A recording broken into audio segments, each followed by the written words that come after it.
Hi, my name is Sarah Templeton, and this is my very first book that I've ever written, and I didn't write it till the grand old age of 55.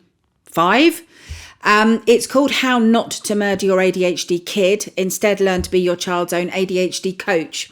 The reason I wrote this book is because I am a counsellor and a CBT therapist and a coach. That's my qualifications. And I've worked a lot in the prison system. I've worked a lot with young offenders, and I've worked a lot with the homeless, and I've worked a lot with addicts. I've always been very, very passionate about helping people who are worse off than me and worse off than a lot of other people. So from my very early 30s, I started working with the homeless, and I started mentoring homeless people. That led me into working with people who also had criminal records and were young offenders. And then I started to work in the prison system.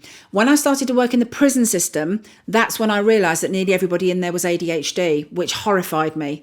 I started working in the prisons in 2013, and I was diagnosed with ADHD in 2015. So I'd only been in the prison system a couple of years before I realised, hello, hang on, these people are all the same as me. I've not committed any crime, apart from a few car ones, a few speeding tickets and things, but never committed any big crime. However, I really understood these ADHD people, and I mean really understood.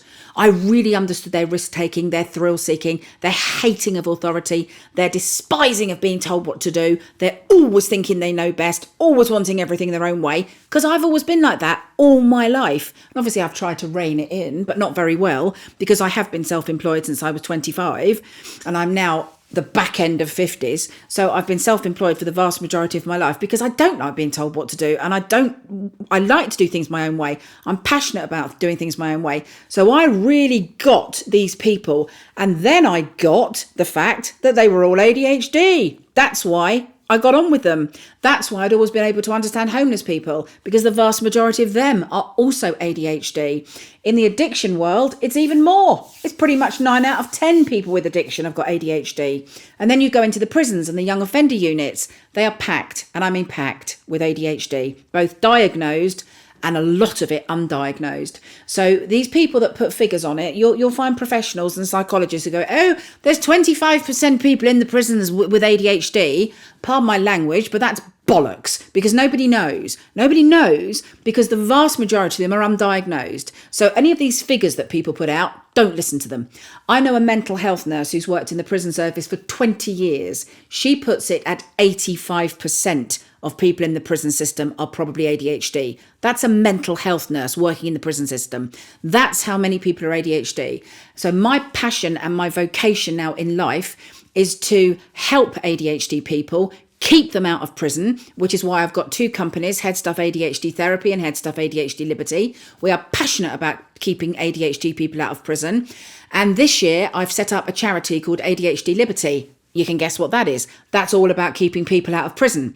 And we've got neurosurgeons and Met Police and psychiatrists and prison officers, lots of people involved in that charity who are equally passionate about keeping ADHD people out of prison. So my goal in life now is to write more books on ADHD. I've got another one coming out later on this year, and there are 2 more to follow. So there will be 4, I think, in total. But I'm passionate now about writing about ADHD so I can spread the word to adults and young adults, and also people like CAMs, people like college tutors, people like doctors, psychologists, psychiatrists. There's not enough understanding of ADHD. Like me, they think it's 9-year-old boys chucking chairs at teachers. It's not. It's a psychiatric condition. It's something you're born with, something you die with, akin to autism, but not autism. It's not on the same spectrum. So that's who I am. I'm now a very passionate author. This is my first book. There will be more. And my goal is to empty the prisons and the young offender units of ADHD, because they shouldn't be in there. They are not hardened criminals.